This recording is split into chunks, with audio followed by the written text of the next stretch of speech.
the NBA regular season is finally over. The playoffs begin Saturday. That is where we begin this hour of Coast to Coast. Looking ahead to the postseason matchups, my friends. And we're going to start in the Western Conference, where the marquee matchup will feature two MVP candidates as the Rockets take on the Thunder, making this a series that you have to see. Over in the East, the Boston Celtics locked up the 1 seed with their win last night versus Milwaukee. It's the first time since 2008 that Boston is a top seed.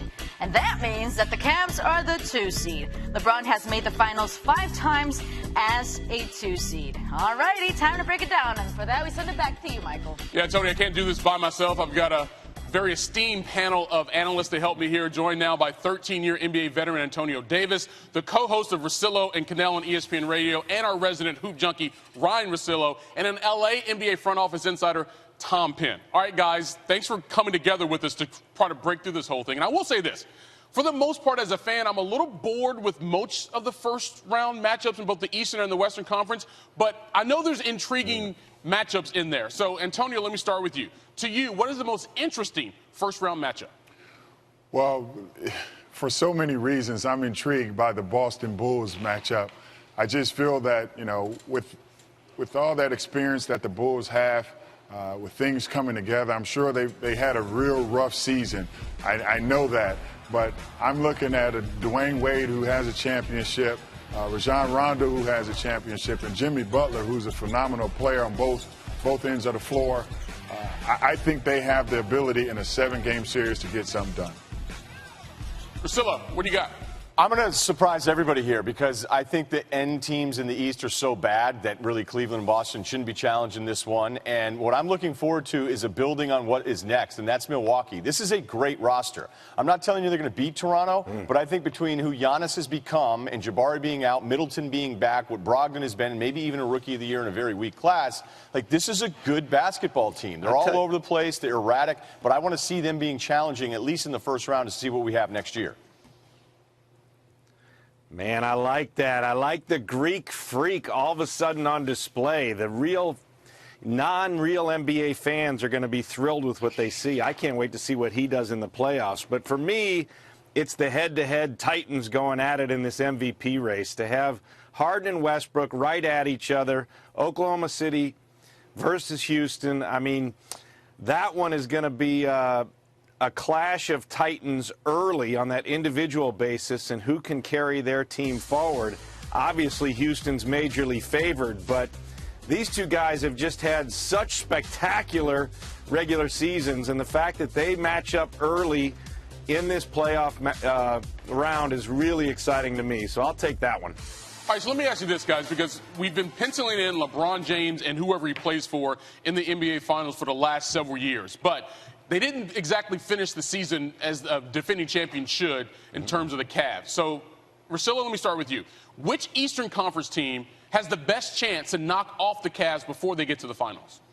I think it's Washington. And when I've watched the Wizards go at Cleveland this year, although it's really hard to tell what kind of real Cleveland team we got, especially defensively, it is very clear. And John Wall even said this with my man Van Pelt at night. When you watch Wall go at the other premier point guards in the league, he wants to kill these dudes. And he did it to Kyrie. He thinks it's disrespectful that he's not in that group. And he and Bradley Beal have finally become that backcourt that we thought that they could be. The bench went from you couldn't name anybody to actually a strength now. Morris has been good for them. Porter's been a really good shooter. So I think Washington at least has the athletic, the horses, and really the size in that backcourt that's so important in playoff time to at least challenge Cleveland. I'm going to go back to my old team, the Toronto Raptors. I think when you have Kyle Lowry, who's come back and seeming to be playing well, DeMar DeRozan with the addition of Ibaka, they have enough there where they can at least challenge them night in and night out. The question is, do they have enough depth? And with experience, are those guys able to show up in those moments and compete against the Cavs? It's interesting. I'll go a different direction with Boston. I see Boston as being a little bit vulnerable as the #1 seed, but if they get through, here's what you need is a finisher. And that little dude in the backcourt has been unguardable in the fourth quarter, and he's unguardable in the playoffs. So he can finish and win on his own for Boston. They've got the solid team around them. And really, I think it's interesting just how vulnerable the Cavs are, because I think each one of us is correct that any of these teams can give them fits. And if they get banged around early in these rounds and don't get through clean, have a little injury, watch out for the Cavs being knocked out before they ever get a chance at the Warriors or whoever comes out of the West. Yeah, some really good teams in the East. It should be intriguing to see how the Cavs, if they can get back to the finals, the road they'll have to get there. Let me ask you this, guys. Let's go back to the regular season MVP for a second, because I had a thought last night, and I had our esteemed research and graphics people look up some numbers. I want to show you a graphic here, okay? This is Westbrook and James Harden's, the numbers they put up this year. Of course, they're trying to win their first MVP. The guy on the right won an MVP with those numbers you see there in the right column. So based on history on the right and two guys trying to make history by winning their first MVP, Tom, I'm going to start with you. Who should win the MVP in 2017? Russell Westbrook, please. He made the spectacular ordinary. He made the sensational routine.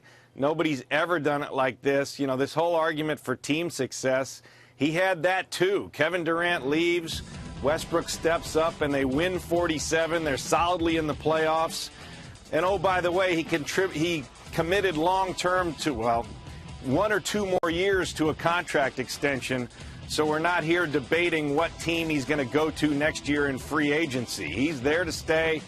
Unbelievable season. He wins.